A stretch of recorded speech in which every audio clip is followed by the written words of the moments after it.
beginning, folks, but I will record it before I promote it in the future. So let's go ahead and meet Katie Rathers. I met Katie at a Chart of Life course, Ohio Chart of Life course showcase. We were at the end of the day, and we were just sitting and talking, and we were both talking about how important it is for families to think before their child is 14, which is the Ohio transition age. What can parents and families do to help their child prepare for those kind of skills? And I think a lot of time when we have so-called neurotypical children, play and those kind of things, they kind of learn as they go, but a child with a specific disabilities may need more time in learning that process. So I asked Katie if she would be willing to share the next two webinars, this one and the next, on how we can be proactive in observing skills to be learned, what we can do, and then being prepared before the age of 14, all the people you will meet and all the places you will go in the world of transition.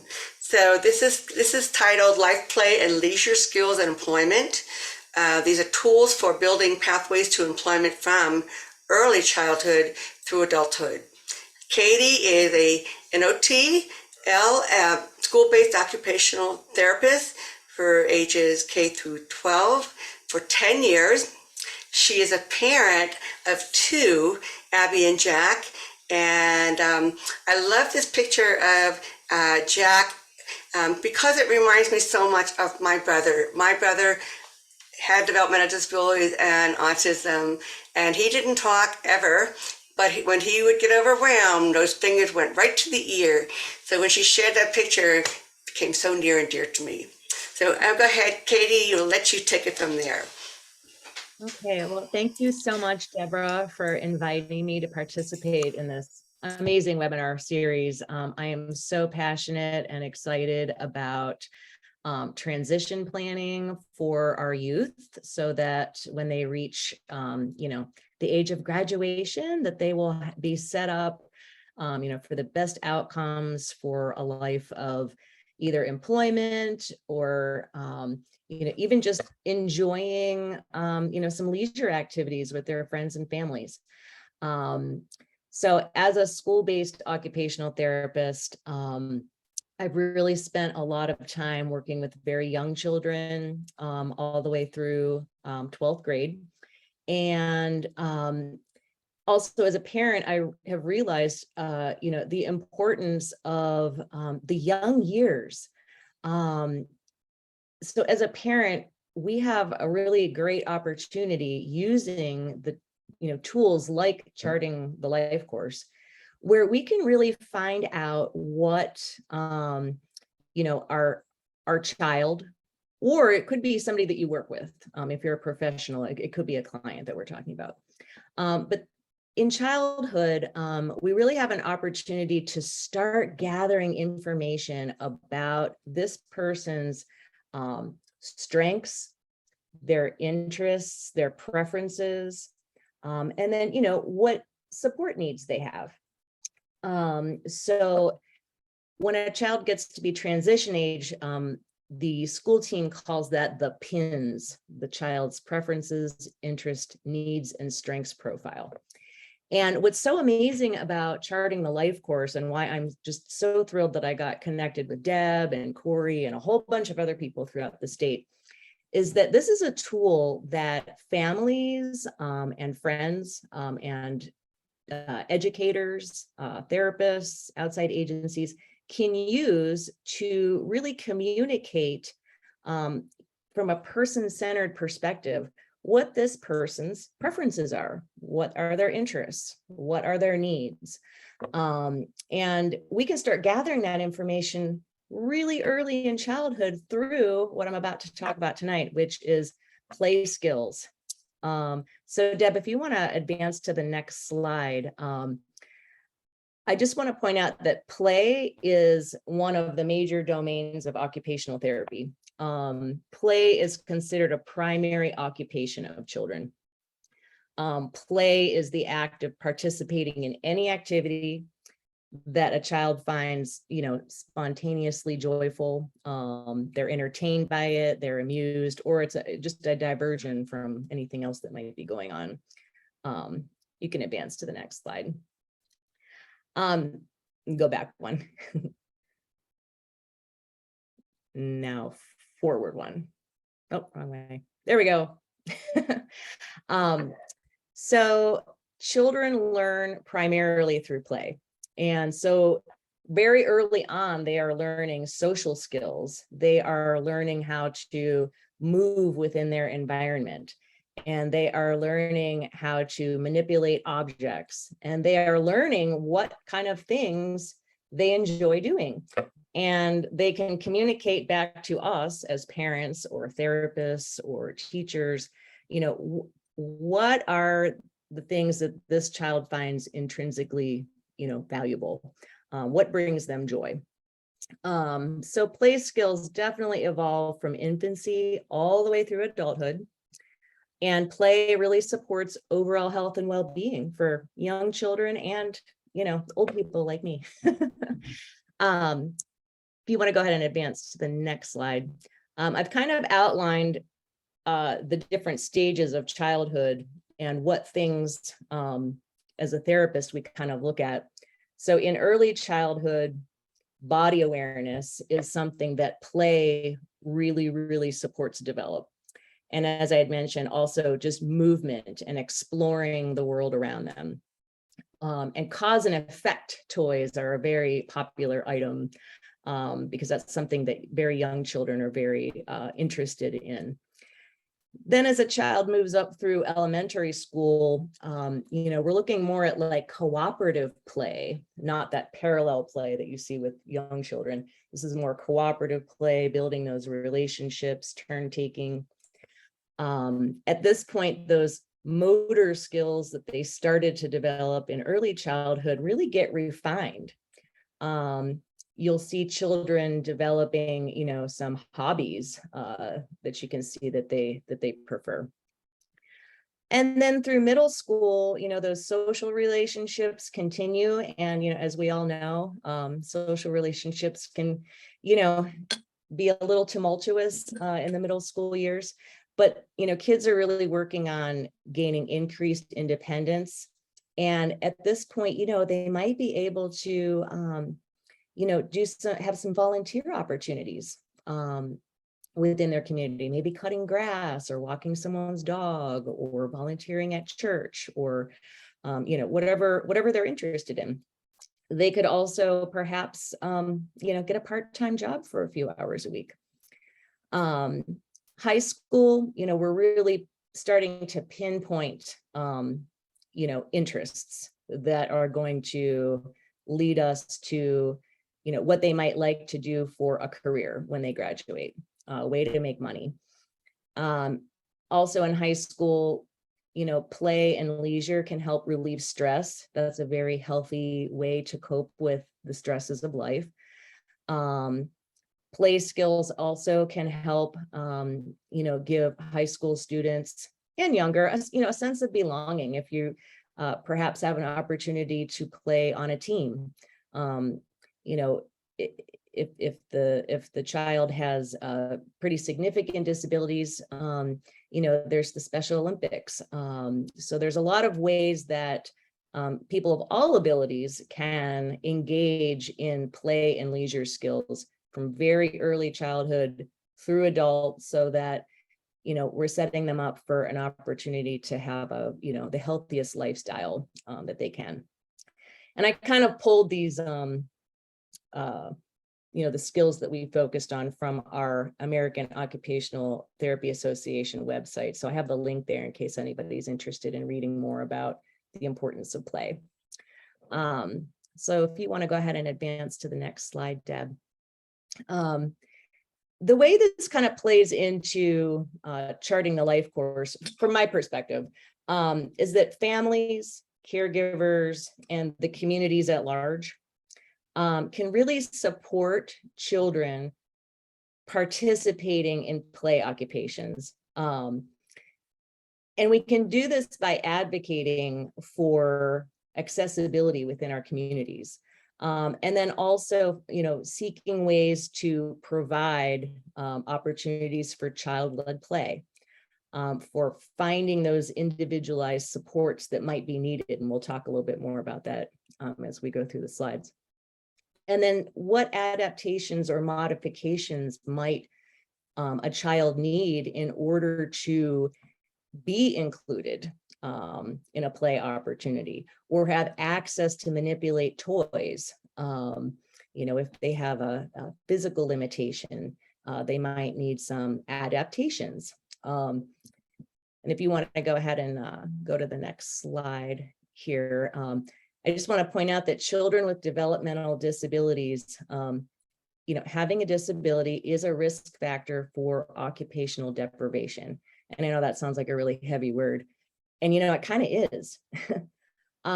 Children with developmental disabilities, can, and their families can find it very difficult to access the kind of play opportunities that children without disabilities, can access every day.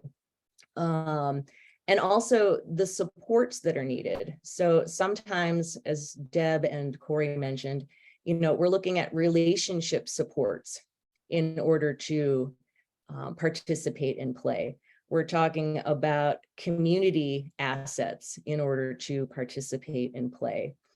We're looking at, possible technological supports, low tech or high tech, that might help facilitate a child's play. And then also there's, different eligibility specific resources that can help support play or enhance play for children. And we are always looking at, the child as the center of that integrated star. What are their strengths? What are their assets? What are they interested in? And how can we help support them to participate in the things that they want and need to do? And play is something that's very important for children to have an opportunity to do.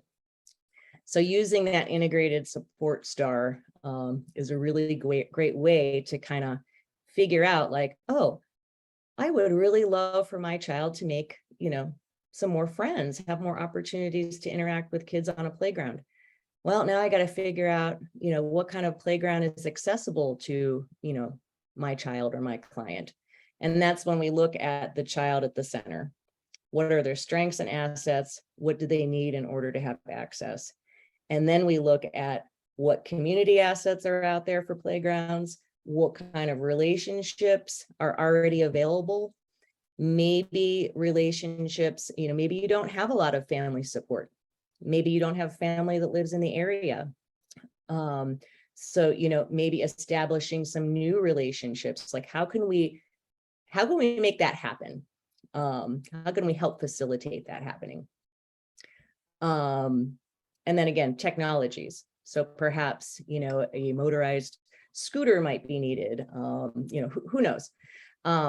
It really depends on the child, and it's very individualized. But at the end of the day, occupational deprivation for young children is a real thing for children with developmental disabilities. And we want to, minimize that so that we can find out what they love about life and what they enjoy doing, because we're all individuals and we want to find out about our kids so that we can let the school teams know, from the family perspective and the child's perspective, we can contribute to the education plan meetings so that we have a stronger, more robust role in the IEP process, like the direction of educational services and supports for our child or our client.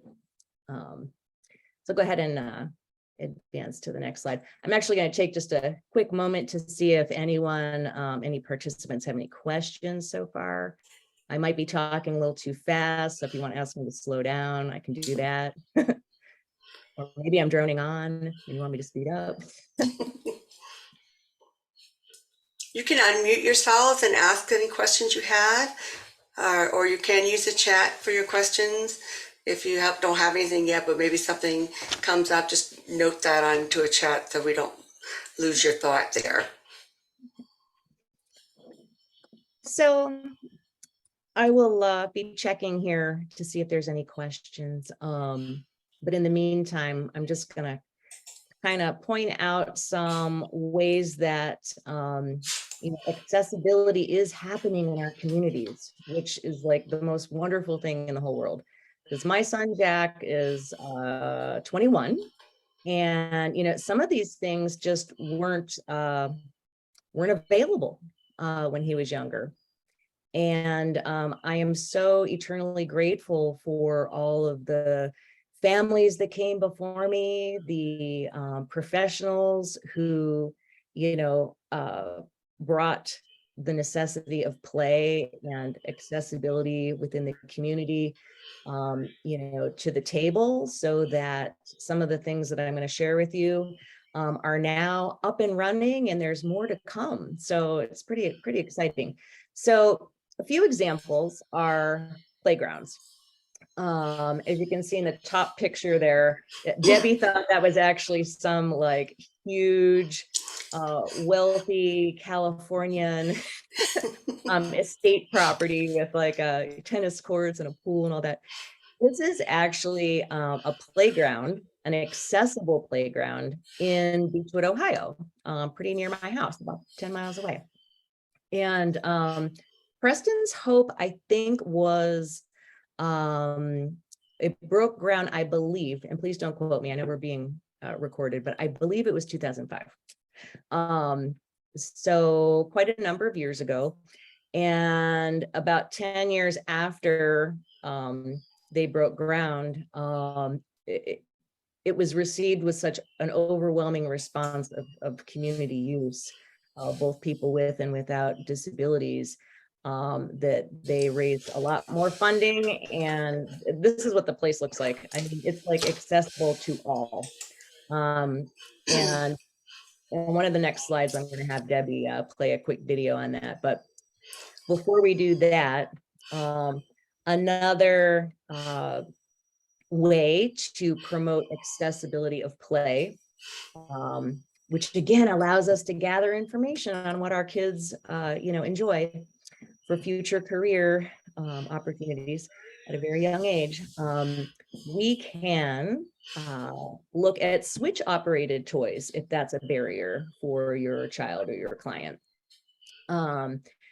Switch adaptable toys are like just open up a whole new world for children who are otherwise unable to have the fine motor skills or gross motor skills to manipulate toys that other kids are able to manipulate. And that I'm not going to play this, but that there's websites out there where, I mean, kids can play April Fool's Day pranks. Like there's a Switch toy that has like an adapted switch for a fart machine. Like what kid doesn't love the word fart? I'm sorry if I'm offending anyone, but kids just crack up at a young age with gas. It's a natural thing. But anyway, so silly things like that, so that our kids can enjoy the same laughters and playing pranks and running bubble machines at parties, and doing the same things that other kids are able to do. So switch adapted toys is a really great way to promote play. And I am going to show you a very short video coming up.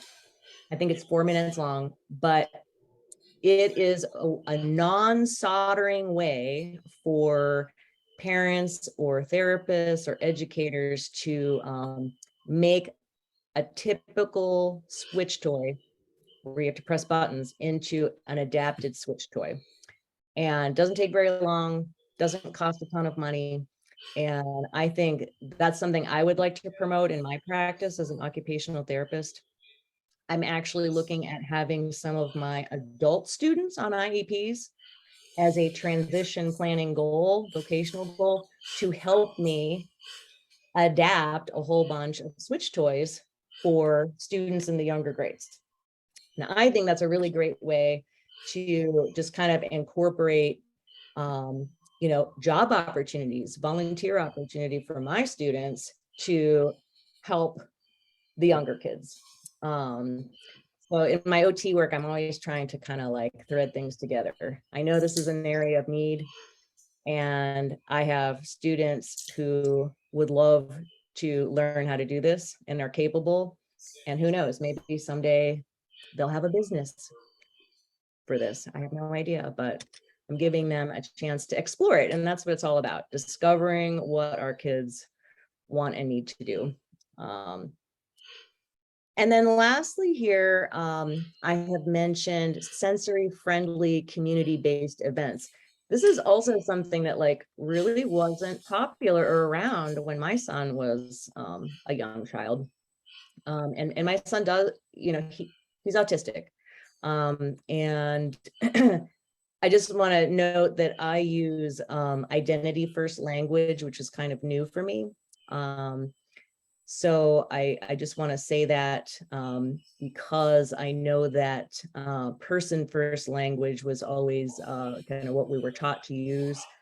But in the autism community, I've been doing a lot of listening to autistic voices, and I always like to ask people first how they would prefer to be referred to.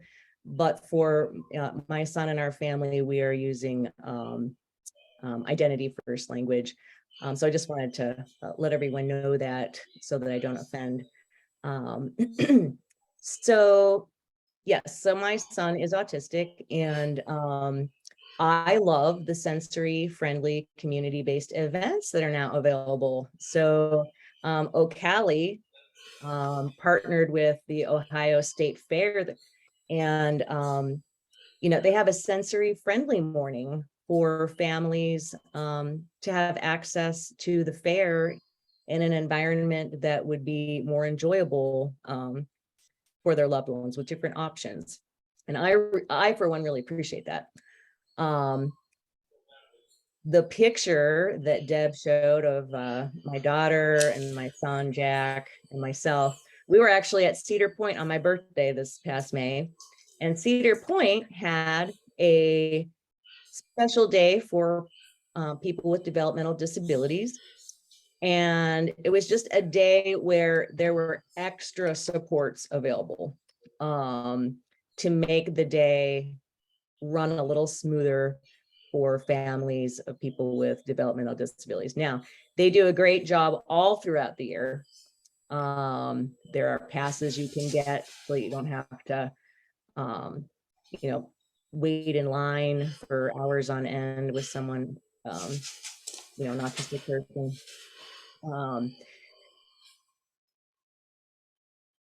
What else? Oh, so they have help for lifting people into the rides if you need that, if they're in a wheelchair. They have a lot of supports throughout the year, but I really love that there are a lot of community events that are becoming more inclusive for all. And these, going to Cedar Point, that was definitely play and leisure for sure. We enjoyed that was probably one of the best days of my entire last couple of years, thanks to COVID. It was just so joyful to go. So Deb, if you want to go to the next slide, I think I'm gonna pluck out. Okay, I wanted to ask you, Katie, did you want to share the adaptable switch toy uh, link? Did you want to show it or? Yeah, if you go to the next slide, I actually have Okay. I kind of go through playgrounds first, and then so I do want to show this first, let's see, it says Preston's Hope, Beechwood, Ohio. If you click on that one, that's a quick, it's 3 minutes, so I guess it's maybe not that quick, but it's a very nice feature on how this awesome accessible playground, how it came about, what the mission and vision was, and just how amazing it is. So I think it's a worthwhile watch during this play piece. Okay. Is it going? I'm going to be so sad if the links don't work. No, hang on. It's okay. Give me 1 second here. should allow me to do the.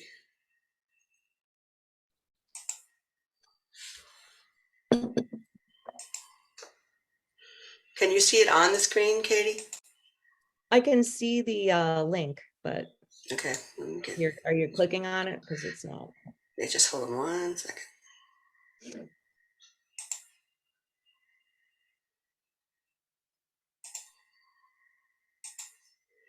Nod your head if you see in Oh, here. there That's we why go. parents Yay. created a nonprofit to build an amazing playground that's accessible to all kids, even those with disabilities. Preston's Hope has been a huge success since it opened, and now it's trying to pay for $300,000 of renovations to make it even better. So joining me tonight, Stacy Halpern, the co-chair of Preston's Hope. Looks like a beautiful place. Thank you. Huh? Kids have a lot of fun. When did it open? 2006. So it's time for renovations, right? Because, you know, you want to always keep it beautiful. It gets lots of play, and we need to keep it safe for the kids. What is the mission? What was the mission? What continues to be the mission? For children of all abilities and all disabilities to be able to play together. It's a free environment for families to come and enjoy their time at the park. And we're doing a fundraiser to help raise the money for the new renovation. Let's get right into that. Now, that big fundraiser is coming up on Sunday, so give us some information. So Sunday, the park is normally open free every day, but this Sunday, the park for the first time we're inviting the whole community to come and play at Preston's Hope's Family Fun Day from 2 to 5. And there'll be an admission to come in. We're going to have clowns, face painting, balloons, snow cones, cotton candy, a fun day for all. Okay, this is a very personal project for you. Yes. All right, tell me why. It started with my girlfriend's son, Preston.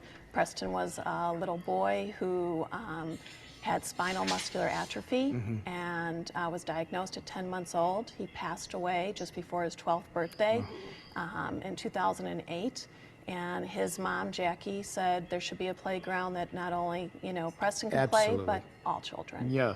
And, I mean, that must be great to see with, all kids there. I mean, that must be just fantastic. And that's the way it should be. Absolutely. So tell me this now, what kind of upgrades are you trying to make with the $300,000 that you're trying to raise? So we just did renovations. We have a brand new turf surface in place that's already been done. We closed at the end of the season before the summer. Yeah.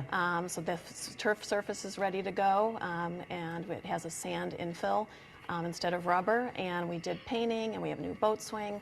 So we're ready to go. Have you been surprised with the popularity?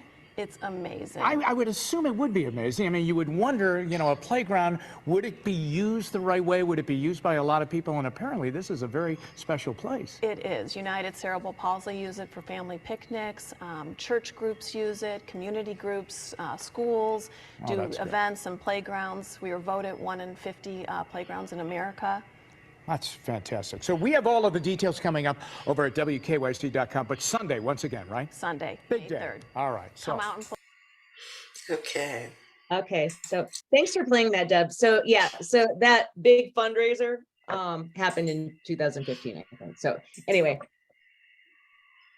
the point of showing that is to just show how the community came together. So this has become a community asset that you can put in your support star, when you're kind of filling out like what community assets do you have, or what community assets don't you have. You can identify where the gaps are for your, family or your clients.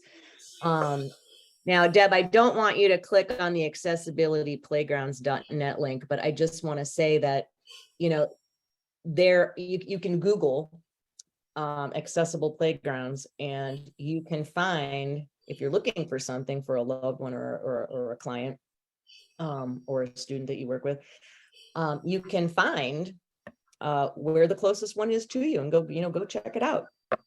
And if there isn't one, you can possibly write a letter, to your community and, see if you can get some momentum behind it. And that is if you have time. Why I think this is so amazing that so many things have come about is, I'm a parent, and I know that, we were trying to keep our heads above water a lot of times, and I didn't really have enough energy left at the end of the day to write letters to my legislators and, go after these advocate for these big things. And I'm so grateful that there were parents before me that did this, because now, at least, in my community, there's an awesome playground, and I know there's many throughout the state of Ohio. So, just ways to find accessibility for play. Playgrounds is one really big example. If you want to go ahead and go to the next slide, Deb. I had mentioned the adaptable switch toys. I'm trying to decide if we have time for a 4-minute video. Uh, I maybe. think we do. Yeah, we could. Okay, so the one that says no solder battery interrupter toys, I think that's a really nice, pretty accessible DIY video. We tried everything, how people but can Charlie still struggled with math. Then another mom. Hey guys, it's Jennifer. Welcome back to my channel. Thank you so much for tuning in. So today I have with me a friend of mine who is an Can you see the video? I don't see the actual video, but I hear it. Let me show. It's hard making that transition to. Sorry. Share the sound. It is not easy for Deb, you being the host and the slide operator and the chat box monitor and all of this. And a dog and pony show, just in case. So you're doing a great job. All right, give me a heads up if you hear it. Welcome back to my channel. Thank you so much for tuning in. So today I have with me a friend of mine who is an elementary school teacher as well as a mom of a special needs daughter, and she is going to teach us how to make switch toys or adapted toys easily and quickly, so you can play at home. Here we go.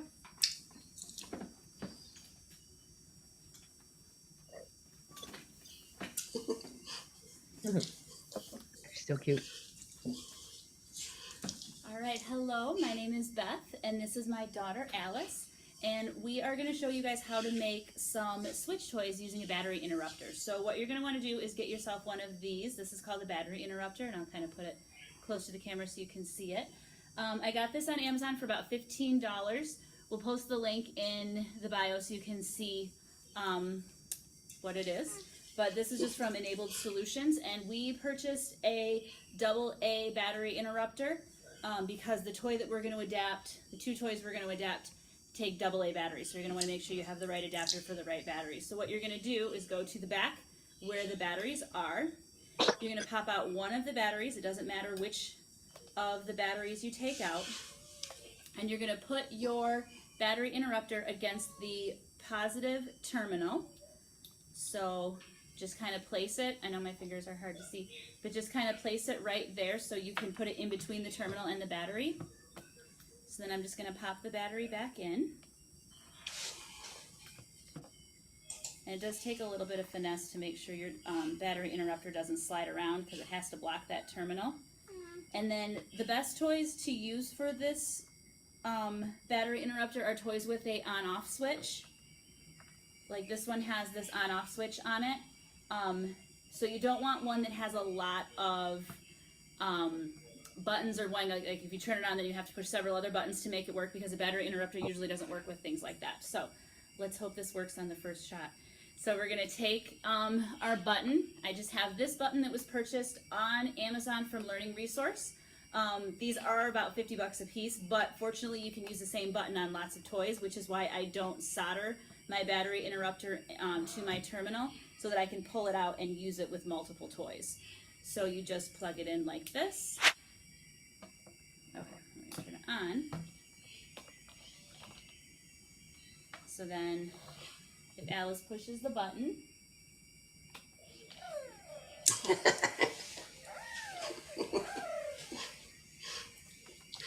so this is just a simple one that you can make from a toy that we already had. And then the other one, and then I just pop it right out. The bubble makers and then turn the toy off. The other one that we have is a frog that blows bubbles. This one I purchased off Amazon for around $15–20.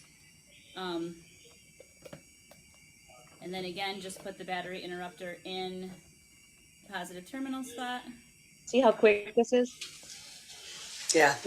Turn a toy they couldn't otherwise use into something that they can Make participate sure it's in. on. Look at her smiling. And then I'm gonna pour the bubbles in the front. And this is like cause and You like effect. this one, don't you? She's so excited. Yeah, she could blow this at a party and be the life of the party, where otherwise she might just be sitting Button making little off to her, bubbles. you know. And that's how you make an adaptive toy with a battery interrupter. Thank you very much. Cool. All right. That's awesome. Thank you, Deb. Yeah. So, just another example of, ways that we as parents and educators and therapists and, anybody in the community, grandparents, whoever, can help make play experiences accessible for our children with developmental disabilities.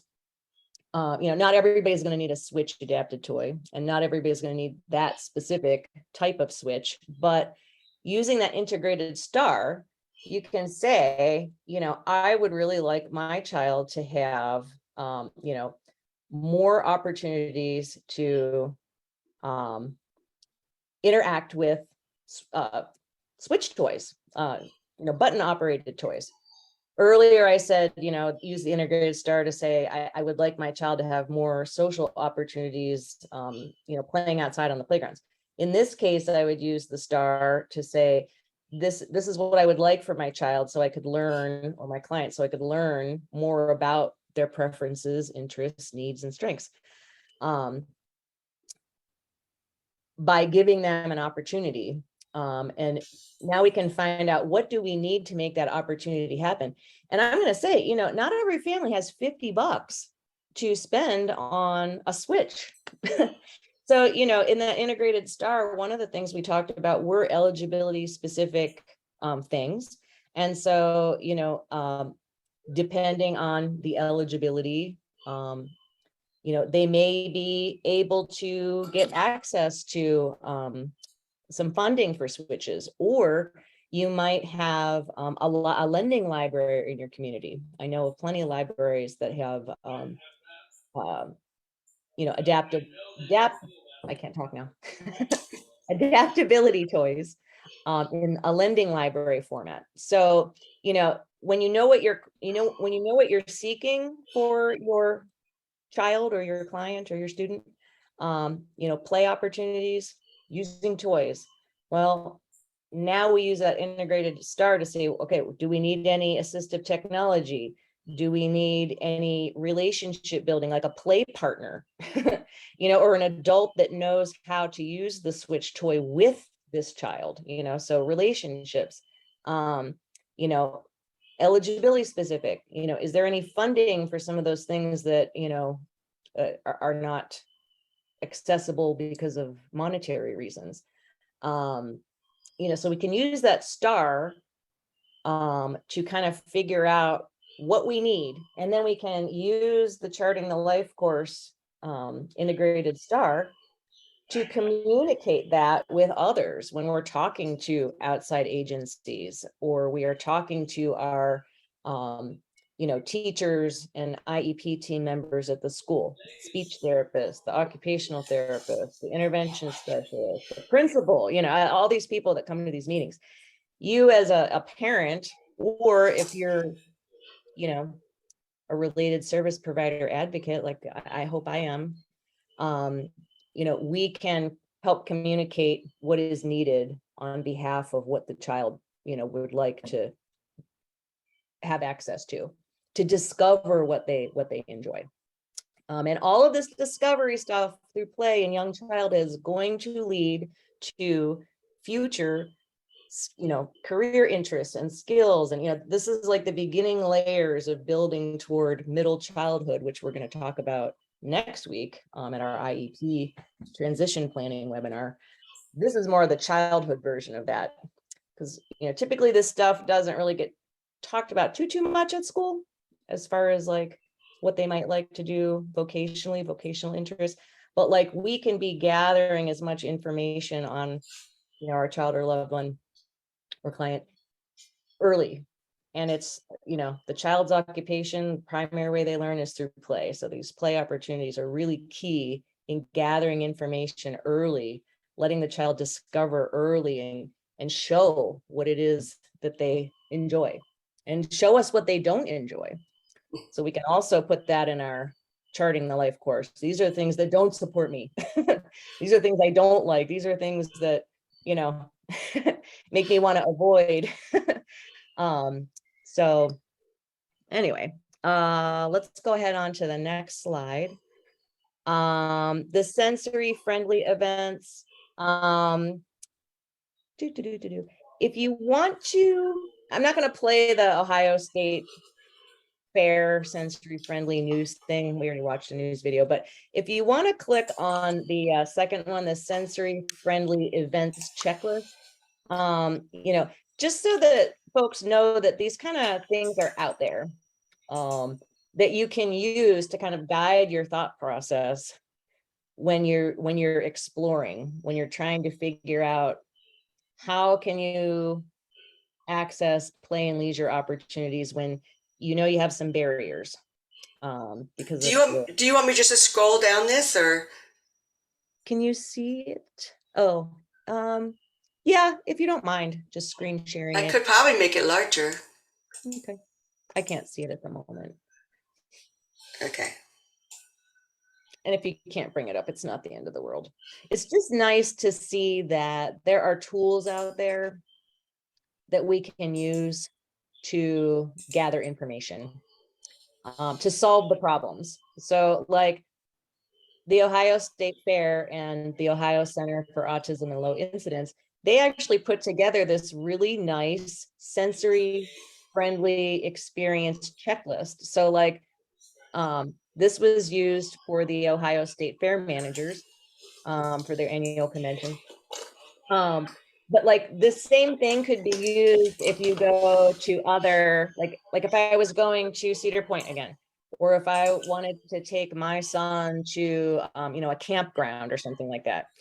These are kind of things that I could call the campground in advance or call the park and inquire about these things, so that I know ahead of time, are there going to be any triggers? Do I need to set us up for success?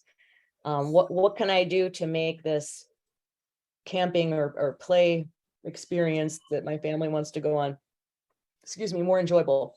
As an occupational therapist in schools, I could use a checklist like this if I know that like my second grade classroom is going on a field trip to like the petting zoo or something, or they're going to the aquarium or, whatever. I can use a checklist like this to make sure that I am setting my student up for success at this more playful academic, field trip. So that they are included to the highest extent possible in all of the, all of the parts of the field trip. And I can use, as a therapist, I am intending, and as a parent, I am using this charting the life course integrated start to communicate these things to the people I work with. So I kind of love, this is why I kind of wanted to show checklists, because it's always nice to have something like this. And that's, yeah, I guess you could probably close that if you kind of scrolled through it while I was yammering on.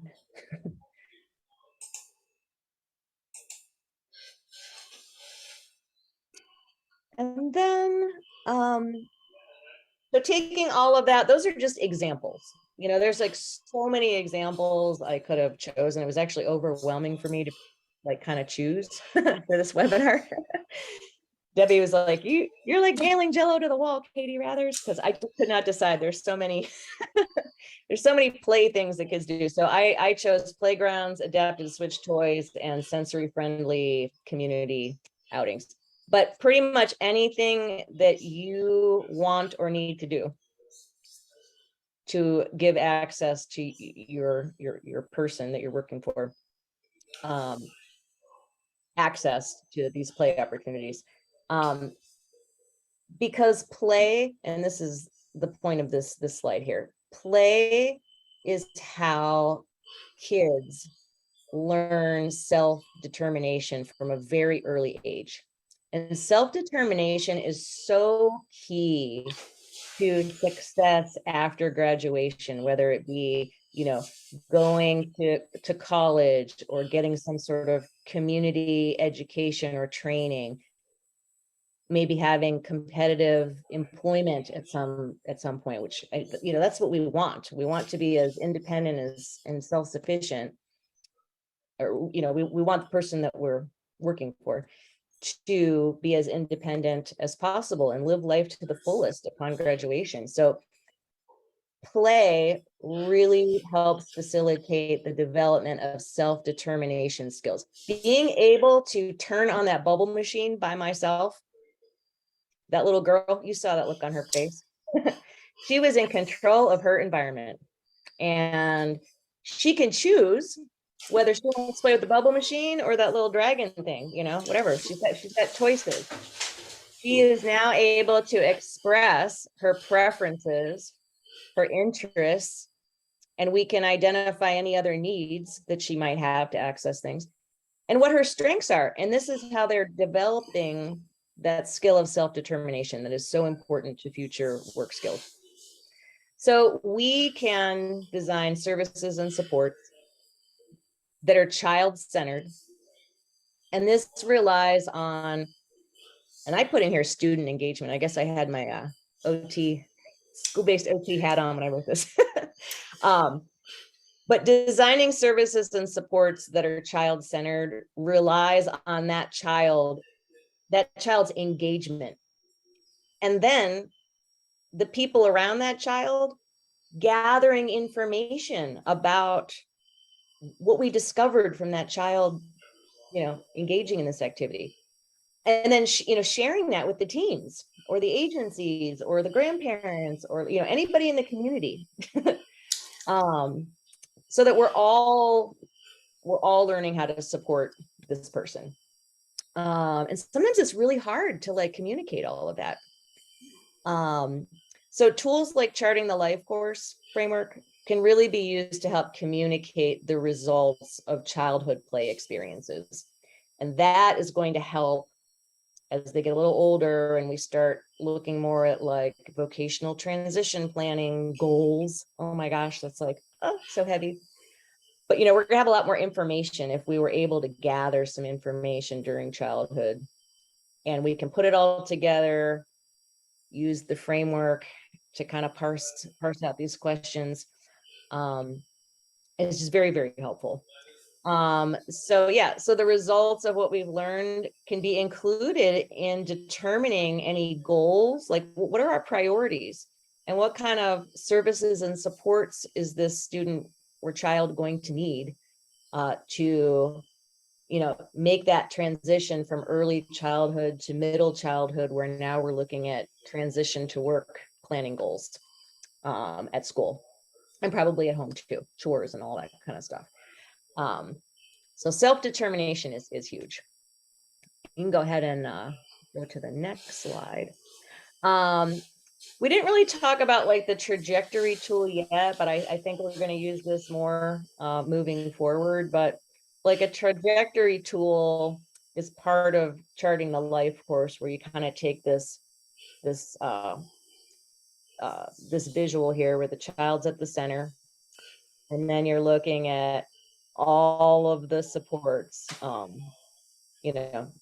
social supports, safety, community, healthy living, advocacy, and engagement. And then you've got the buckets where we're discovering and navigating our way through all these experiences and learning from it. And by engaging, we're also connecting and networking with other people, finding resources and finding people with common interests. And then we're finding where these goods and services are that we might need. So it's kind of like the act of doing, the act of having a chance to participate in play. feeds information into all these parts of the star. So go ahead and click on over to the next star. And the rest of these I kind of feel like might be a little redundant, so I might go a little quickly through these. Deb and Corey already mentioned that the child is at the center. And I'm talking more about play right now. So I'm going to describe how this goes into it. So through play, we've got the next layer of this star. Through play, the child is able to discover those preferences, interests, needs, and strengths that are going to support positive future life outcomes. So all of those buckets are right there.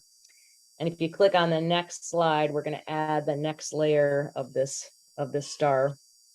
Those are the buckets right there. Yep, the buckets. So by observing and supporting a child, their performance, skills, and patterns during play, because we've now given them access. They've got a playground they can go to. They have some switch toys they might be able to play with. They've gone to some sensory-friendly community events. They fully participated in a school field trip, whatever, all that kind of stuff that they're now getting supported to do. We can identify and prioritize those gaps, those gap areas that are still perhaps really frustrating barriers for our person. And that could be, wow, we might still be struggling. We haven't found the activity that the child really enjoys yet. So we're still in the discovery and navigation bucket. We need to give other opportunities. These ones didn't work, doesn't mean they don't like to do anything. We just have to keep trying more and more things, until we find something that like the light bulb goes off and the kid is really showing us that, this has them intrinsically motivated.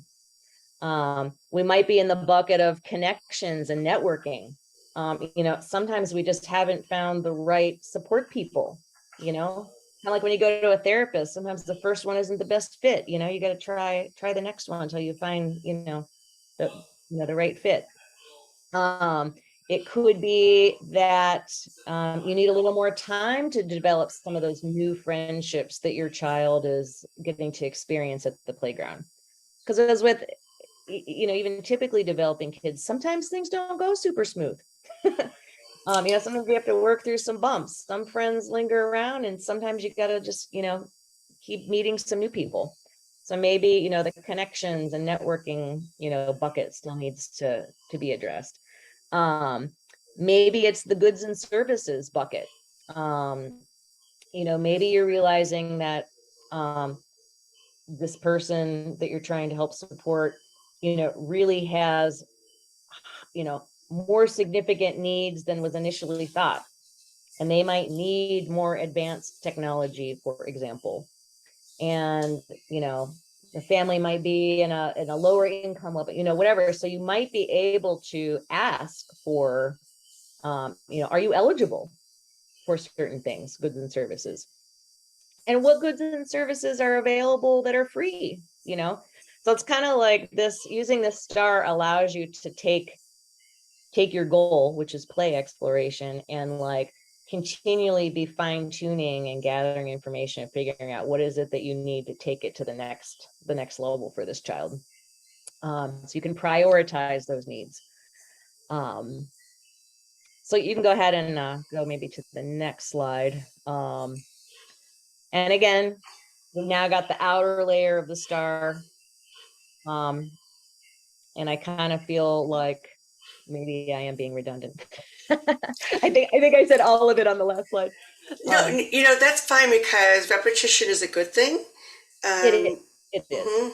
And honestly, all of these things are so dynamically interrelated and intertwined. It's actually hard not to be repetitive because, something in the buckets, like and I don't want you to do this, but if you went to the previous slide and you've got the 3 support buckets, right? The 3 support buckets. Yes. Okay.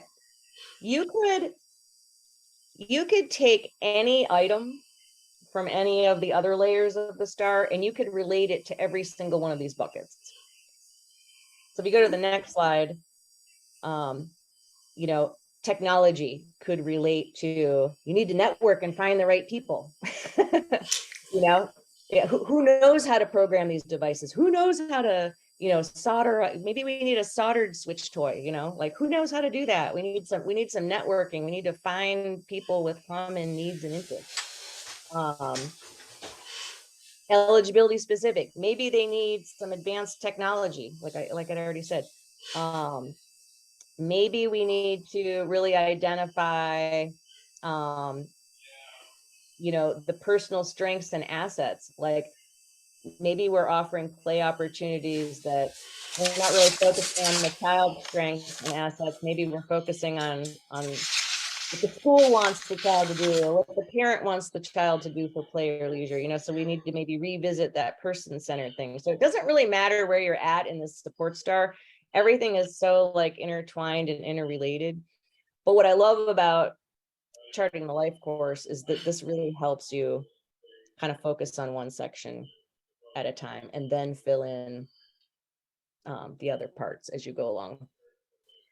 So go ahead and switch over to the next slide. This is just kind of an introduction to that trajectory tool. So I don't know if the participants would be interested in kind of thinking about an example. You know why they came here today. Maybe they have a client, or they have a child, or a family member, or, you know, a church member, like anybody that they can think of that they are trying to help support, and think of one thing that has to do with play or leisure, because that applies to anybody of any age group. Maybe think about what you think would make a good life for that person. Like, what would they like an opportunity to do for play or leisure? So start with the end in mind. So if everybody wants to take a few minutes to just kind of think of somebody. Oh, here we go. We have Sarah Burnham is saying going to a movie that they pick. Hold on a second. Yeah, so Sarah says going to a movie they pick when they want to go either alone or with a friend. Okay, so that's a really great, you know, life goal, like something that would make that person feel independent, feel like they have self-determination to choose what movie, when, and who they go with or not go with. That is like an awesome, that's an awesome example. So can I mention something to sure. Sarah's point? Right now I'm working with teens with IDD, and we are doing a face-to-face thing here in Westerville, Ohio, and the goal is how to build good and safe friendships. And it's something that I based off a training I did with Goodwill Industries, the adults. And you know, so basically we're talking about, you know, first of all, a person-centered. If you need to know about yourself so that you could share yourself with a friend. So so these tools do work. They flow. And it's all about problem solving. But, you know, so I asked them, what is a good friend? And then what is not a good friend? So, you know, in order to get good friends, this arrow shows what is the plan we need to put in place for that to happen. And I want to just share a really cool story. I went to an all-adult autism conference, and I actually went to their good friendship class. There were about 100 people, and there was two young men, younger than that I would say early 30s. They have been friends since they were age 4. Both are on the spectrum. One's autism is more involved than the other, but they have been friends that long, you know. So it's So what, in order, if we're going to plan that, then what do we need to put in place for that to happen? And it would be finding what they like to do. So here we're talking about what they like to do and play. We try to match people who also share that interest. So I just wanted to say that. Yeah, thank you for sharing that, Deb. All these resources are so helpful because it's an individual journey for all of us. So I guess going back to like what Sarah is saying, maybe we can point out that like going to a movie that they pick when they want is in the purple area, the vision for what I want. Okay, that's where you're starting right there, starting with the end in mind. And maybe you've had some past life experiences or knowledge of this person where they didn't get to pick, or they've never gotten a chance to pick, or that they always have to go with their siblings and never with a friend.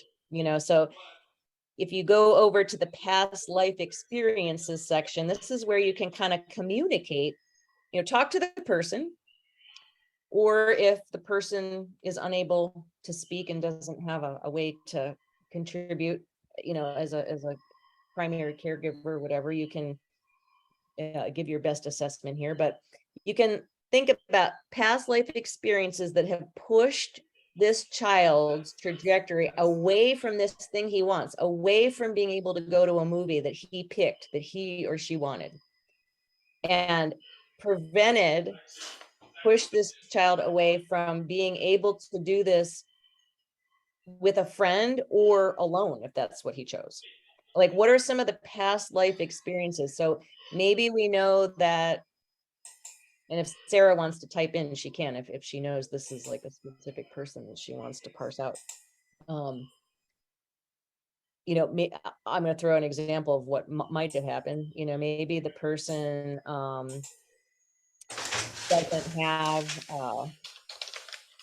have the ability to communicate through words and needs like a picture exchange device, Yeah. or a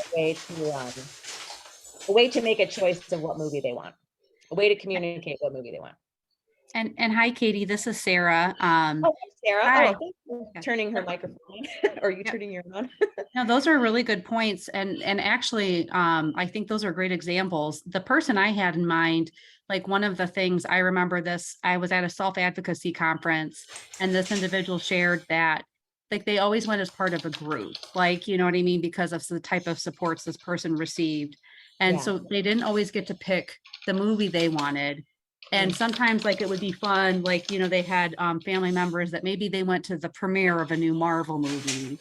And so it was like, I kind of, maybe because of transportation needs, but like wanted to be able to like, just like how my, my cousins and my brothers who were adults would go see a movie, maybe on a Friday night with friends, like that person wanted to be able to do those type of things too. Okay. So, kind of, and not always, there was some movies he liked that were more like the Marvel superhero, and sometimes those were deemed not appropriate. Okay. And so, but he's like, but I'm an adult and I want to go see those movies like the rest of my family does. So Right. that's kind of what the example to be able to have some services and or technology, or even just figure out some natural supports to be able to kind of do that like any other adult would. Right. So all this information you just shared can be put, like, so say you want to present this to somebody that can help make that change. Maybe it's like the community that he lives in has these restrictions or whatever, and you want to communicate to the the case manager, the director of this person's care, this is something that he doesn't want. He doesn't want to always have to go to the movie that somebody else picked that was deemed appropriate by somebody else. I'm an adult. So now we can like put this down on paper, like what list the things that are keeping him from this vision of something he wants to do, and some past life experiences and how it made him feel. And then some ideas of how up above moving forward, like how we can support him to have those choices. Does that sound like, and I might not have plugged it in exactly the way you were saying No, it, but that sounds great. Thank does you. that sound like a way to kind of like use this tool to then take this and like take it to the meetings? Because sometimes it's so overwhelming when you go to these meetings and you're like, you know, you're the advocate or you're the person needing support, and then there's all these other people who seem like they're in control. It'd be so much nicer just to be able to bring something to be like, nope, I'm going to stay on task. This is the issue I want to talk about, and I've already thought about, you know, all the Yeah. pieces and parts. So I want you to absorb and process this and help me overcome this challenge so I can get what I need. And Katie, I just want to say that Cecilia had a point saying having social outings with peers. So Yeah. what I'm hearing from the two last folks sharing is there an interest to do a webinar on using the Charting a Life course life trajectory tool for ages, say, 15 and on, where they can start expressing what their interests are and what a plan is towards that goal. So if you guys are interested in that, just let me know. Just say, yeah, Deb, or no, I'm not interested. But I'm sorry, I didn't mean to interrupt you. Go ahead, and Katie. No, that's okay. I mean, that's a great idea, because one of the many beauties of us all coming to these all these webinars that are happening, it's just so exciting that like things are coming together, people are meeting each other, and we're finding out where we have like these common needs. And little offshoots, like, maybe they'll end up being a group for, figuring how to advocate, because this sounds like an advocacy issue. Yeah. What Sarah is describing, and maybe even Cecilia, I'm not sure, but advocating for, self-determination. I get to choose. I'm an adult. I need to be able to choose what movies I want to go to. It might not be the same choice as somebody else, and I want to be able to choose when I go, what I go to, and who I might bring along with me. So maybe opening up those social networks. Yeah, that's why I love Charting the Life course, and I love that we're all here kind of talking about how we can help support and even meet each other. So let's see here. So yeah, I guess we're just about it on time, right? We got just a couple more minutes, and then we're open for other questions. Yeah, I was going to ask you something. Katie and I laughed about it because, I used the word chores. What are some chores? And she hates it because it reminded her of someone who made her do her chores. But anyway, but even life skills, the chores, matching socks, putting away things, navigating, I don't know, a blender, those kind of things, are also ways to grow in life skills. And then you also mentioned when we talked in the past, Katie, about leisure skills. Yes. And in occupational therapy, we like to really drill down and have like a special definition. And there's a reason for that, but like play and leisure skills are actually, they're similar, but they do have some differences. So like, and since we're being videotaped, I actually feel on the spot and I might say it the wrong way around. So, but one is more structured and the other is less structured. So yeah, play is less structured. No, see, I think I'm getting it wrong. Leisure is less structured. Play can be like, playing a team sport or playing a card game, or so like play and leisure are just two different ways to talk about kind of the same thing. I think a lot of it depends on what developmental level you're at. Like, are you an adult, or are you just looking for leisure time to pass the day and relax a little bit? Or are you wanting to play on a sports team or go to a playground or go hiking or something like that? So play and leisure, I don't know. I'll prepare myself to maybe give a better explanation of those two things next week. But yeah, play and leisure are super important. And, chores around the house. I hate the word chores for personal reasons, but also as an OT, we really, really promote like motivation.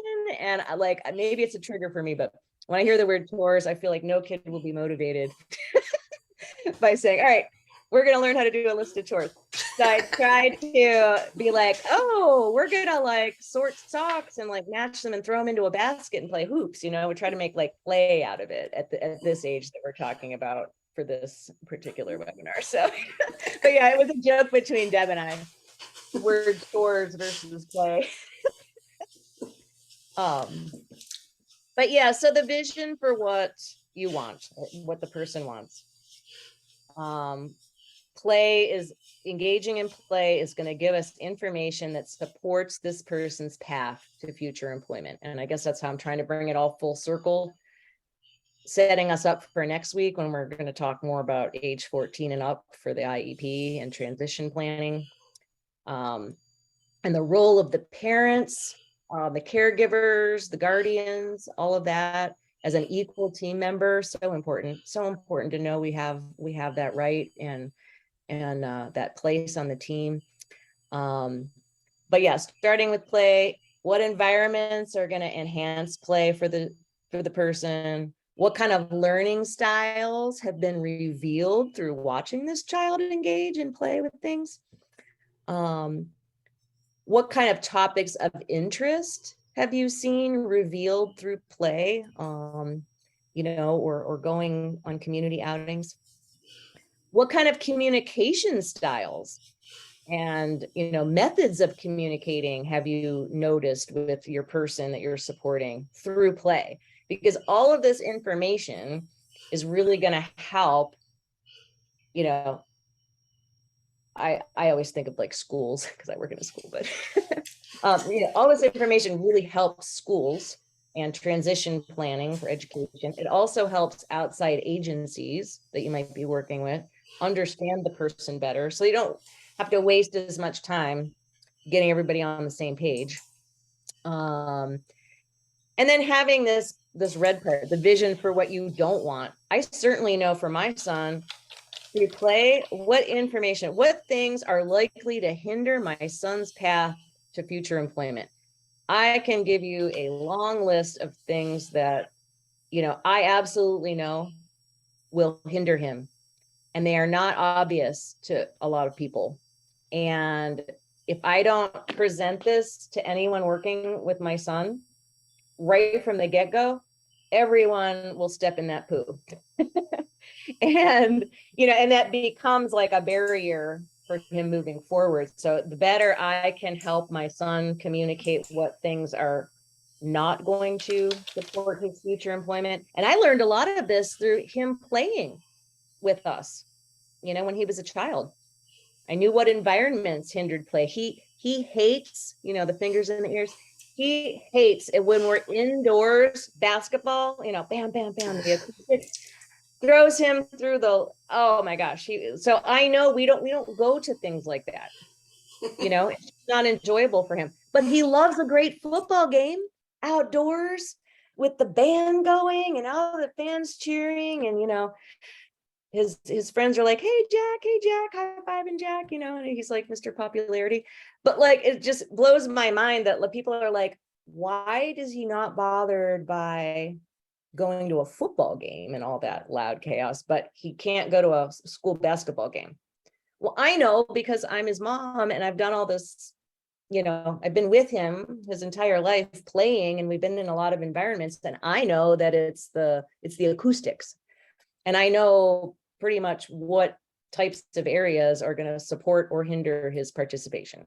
So the better I can tell people that, the better I can avoid Jack having a terrible experience because somebody didn't know. They're trying to give him experiences, and if they don't know, you don't know what you don't know. So the Charting the Life course tool, I really wish I had this 20 years ago. Hallelujah that it's here now. And one reason why I'm so just honored that Debbie asked me to participate in this, because I just think this is great stuff. Yeah, So things to avoid, environments that hinder it, topics that might, be best avoided that you have learned through play. And then also communication methods that might hinder. Like my son hates when people talk at our normal pace. Like he would be coming over here to me right now, putting his hand over my mouth. That's what my son would be doing if he was listening to me in this webinar, because I'm talking pretty fast. I'm also talking kind of loud. I'm talking like I normally do. And most of us can probably process my pace. I hope I'm doing an okay job for y'all, but I know my son, if he was here and I was talking to him, I would have to bring the pace down to about this pace, and I would have to talk more softly. Otherwise, he's going to get agitated. And, I know this about him. And so I tell doctors this when we go for dental visits. I've told, vocational sites that we've gone to explore, like, if you're too loud, talk too fast, like he's going to shut down. So like he needs the support of this pace of talk and this volume. Some people can accommodate and some can't, and that's okay. Maybe that's just not a good fit, but that is it. So I am going to end here, and I want to reintroduce Corey Ferguson again. He is going to end our webinar with a little talk on his early planning pilot project. And so excited to hear from Corey again. And thank you all for listening to the Play and Leisure segment. Thank you very much, Katie, for that wonderful overview and talking about play and leisure. I think it's really, really important that we consider that as we're talking about what an individual likes, what they enjoy, and where they find their strengths to be. And I know a couple of times in your presentation, you had mentioned planning about the future and for transition and into adulthood. And I'm excited because that's one of the things I'm going to briefly touch on right now, just to share with everybody. And I think it's going to lead in well to what you're going to talk about next week. So, as Katie and Deb had mentioned, I'm Corey Ferguson, and I'm with the Ohio Department of Developmental Disabilities. And we have embarked on kind of an early planning pilot project that I wanted to take a brief opportunity to share with everybody.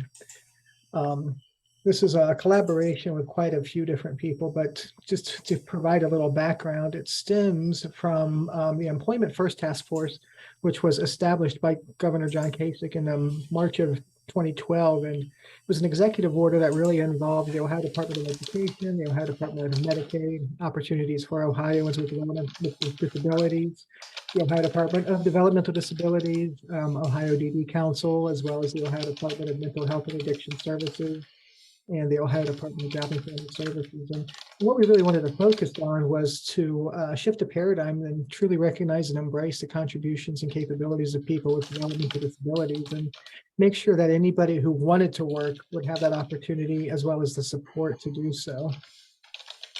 So as we talk about employment first and some of the conversations we have, we really were thinking about collaborating and planning for a person's success as they transition into adulthood, which we all know is really, really critical.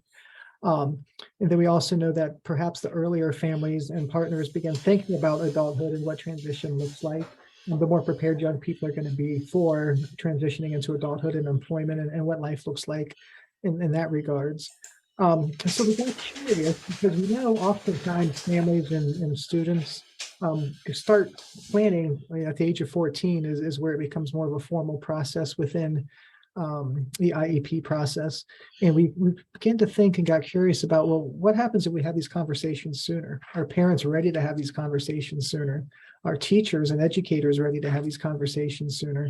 So that is kind of the premise of where we embarked on this early planning pilot project that we embarked on. And we work really, really closely with the Lifespans Transition Center at Ocala. They have been tremendous leaders in this work as we continue on with this project. And we really want to understand the current perceptions of early planning, as I mentioned, from caregivers who have children in elementary school, as well as educators, to see how they feel about fostering that conversation and what supports they are providing or not providing. So we looked into 3 different regions in Ohio. We partnered with a large public school district in Northwest Ohio, a suburban school district here in central Ohio, as well as some rural schools in southern Ohio. And we really looked at it in two different phases. And the first one was trying to understand the perspectives of caregivers and educators, and then also what we could do to implement some interventions to see if they helped foster conversation and ultimately support somebody who may be preparing, obviously, for transition down the road and in the future. I'm just going to take a moment to share some of the things that we looked at here. And the first part was surveying educators and caregivers and seeing how they felt and what they thought. And what we learned was that parents didn't always, or the caregivers and parents didn't always know what was being covered in a classroom and what their child or the student was learning during the school time, during the school period. What they didn't understand what was happening in the school day that was being taught to help them with life skills and transition to adulthood. We also learned that there's a lack of conversation between caregivers and educators, and they weren't just communicating with one another about something that was far away, but in reality comes up much quicker than we could ever really anticipate. And then we also knew that caregivers only knew about tools and resources and different things because they got those from educators. And if they weren't having the conversation with educators, then they weren't getting some of the tools and some of the things that they could be using to start having some of these conversations and thinking about what transition may look like for their student.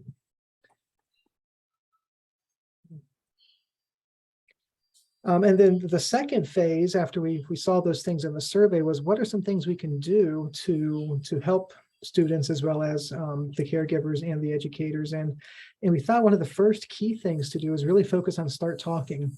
What tools were there that we could share with students and families? So they started to talk about adult life goals and visions for that student. And then also, it's important that they started to have conversations with one another and being intentional about the education, both in the school as well as in the classroom. And then the second thing we wanted to focus on is how are we connecting families for support? What resources were available from various agencies throughout Ohio that would really be able to offer families some support, some connection, some networking with other families or other places who could kind of help them through this. And then also what agencies are providing trainings or support groups to support families that they could also feel encouraged in their journey. When we talked about looking at the start talking, we incorporated charting the life course as one of the tools that we encouraged families and educators to consider. We also incorporated the idea of vision boards for kids, an opportunity for students to make a collage with pictures about what they want their adult life to look like, what it is they're interested in and what they want to pursue. We also looked at the State Employment Leadership Network's guided implementation or guided conversation, I apologize. And this is a tool that would allow people to process a conversation and information, to have conclusions and students to kind of share their own decisions about what it is they wanted to do. And we found that those conversations were really critical in assisting individuals with disabilities, as well as their families, to discover what the possibilities and what the support options were down the road and in the future. And then the fourth thing that we offered as a support was something called I'm Determined, which is used to empower and support a child's voice. The website offers tools and support to help youth set their goals, to be heard, and to reach for the stars, as they say. And they even have a PowerPoint template where a student could be involved in their IEP conversation early in elementary school. So giving that child some responsibility and some self-determination for what it was that they wanted to pursue in their lives, and fostering that conversation so educators and families knew as well. So we also knew that, like I mentioned, we needed to connect for some support, and we offered connection with parent consultants from the Ohio Department of Health that really focus on connecting families with all different services that the Ohio Department of Health can offer, including their Children with Medical Handicaps program. We also offered resources with Ohio Family to Family, which is a family staffed organization that assists families of children with youth and special needs. And I see your comment, Katie. Thank you very much. And family to family, and they provide support, information, resources, and training around health issues. And they're uniquely able to help families because they're staffed by family members themselves who have firsthand experience in navigating this maze of healthcare services and programs for children and youth with special healthcare needs, as well as developmental disabilities. We also included a resource for the Family Resource Network of Ohio, which helps families and individuals with developmental disabilities, provides resources, tools, and trainings to help them be engaged in their life. And this is also a lot of Charting Life course tools can be found as well. There's an events calendar and a warehouse of all sorts of different resources that families would have available for some support and connecting with one another. And then the last resource that we offered as well was the Ohio Family Network. And this is an opportunity where a network is connecting people with disabilities and their families to local information and local resources found right there in their very community. We really focused on tools, leadership skills, social skills, as well as an opportunity for families to make connection with one another in their local community. So these were kind of the 4 opportunities that we had encouraged families and educators to consider whenever they're approaching this conversation. And when we look at our intervention, we were really excited to see that we asked all the educators and the parents to consider using one of these tools. And we found that after using these, all of the caregivers felt that planning was extremely important. And we did not have that many folks originally in our pre-survey think that early planning was important.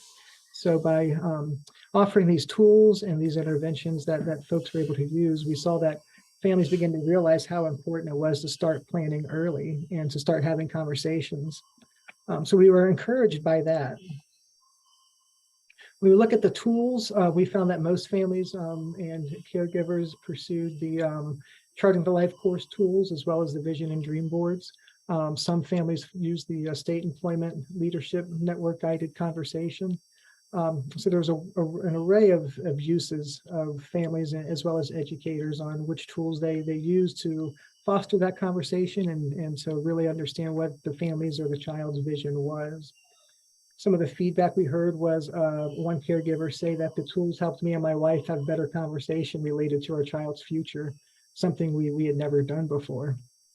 And then we also had an educator share that it allowed us to map out this interest of our students for what they would like to be when they grow up. And by doing that, you're able to help encourage and support a child in a way that's really helpful in helping them prepare for what they're interested in and what their skills and abilities are as they continue to transition into the age of 14 and beyond into adulthood. So our recommendations with this early planning pilot project are continue to focus on caregivers and preparing them to have future adult life conversations, as well as continuing to advocate for educators to share these universal supports with families and to be willing to engage families in this conversation, even if it may seem early. It's really important that families have an idea of where they're going. So when they're at the age of 14 and it becomes a formal process of transition, they're kind of more well prepared for the conversation and some of those perhaps maybe harder decisions that would need to be made. So what this means for families is to start thinking early about future planning, use the supports and tools to kind of build a trajectory and a vision for where you're headed. You are an empowered and equal partner in this process. You don't have to continue to wait for schools to provide you information or to approach the conversation. It's really important that families and caregivers take the opportunity to initiate conversation with educators and share the plans for the child and their interest in their areas for improvement. And then also planning and the tools and the conversations really lead to better IEP meetings and planning meetings for the future. So those are things we found with this early planning pilot project. There is a website that I will drop in the chat for everybody here very, very soon, where you can find all of these tools and further information about our early planning pilot project. I know we're pretty low on time, so I'm going to pass on questions, but I really appreciate this opportunity to share both our integrated STAR as well as about this early planning project tonight. And I do have my contact information here if anybody would want to follow up with me. But Deb, I'll turn it over to you to wrap this up, and I really appreciate the opportunity to share about these things too with all of you this evening. Thank you. Well, I thank you, Katie and Corey for all the work that you put in for tonight. This, as you may have by the end of this night realized that all this kind of blends together, you know, and the goal is to empower families and caregivers in the process of having a vision for their child. And so this was a great start. And Corey did put the link in. Jill had one question, but I'm gonna let you answer that question, Corey or Katie, and then I need to do a poll because we gotta know what everybody thought. It'll be a 3-second. Don't disappear yet. Give me a second. Yeah, Yeah, you see the it? website's there in the chat, and it has links to all of the resources and information that I shared tonight. If you have any problems, feel free to connect with Deb, and she can connect you with me. I'm happy to be supportive and helpful. I thought I would be able to do this. Like you said, Katie, it's hard to do it all. So, well, we've got a minute, let's say, for any question. I will be recording as well as editing this event. If you have any questions, feel free to contact Katie or Corey or myself, and you know, we can get you connected to the right person. I do want to say, you know, before this grant, I had no idea what Charting the Light course was, and I'm a sibling, and I know we could have used this kind of support. So Charting the Life course is meant to make your life easier, to problem solve, to plan, and it could be one activity, it could be one goal, it could be a big goal, but these are tools to empower you, not to make you fearful. We are finding that many adults who work in the field are learning about a Charting the Life course, and we hope that it will be trickling down to the schools. So again, thank you all for joining us tonight, and thank you, Corey and Katie, and have a great night. Please come next week. Please come next week to our segment on age 14 and up, transition planning and the IEP. That is like, I'm an OT and I want to help you. So I'm very excited about that segment. So please come.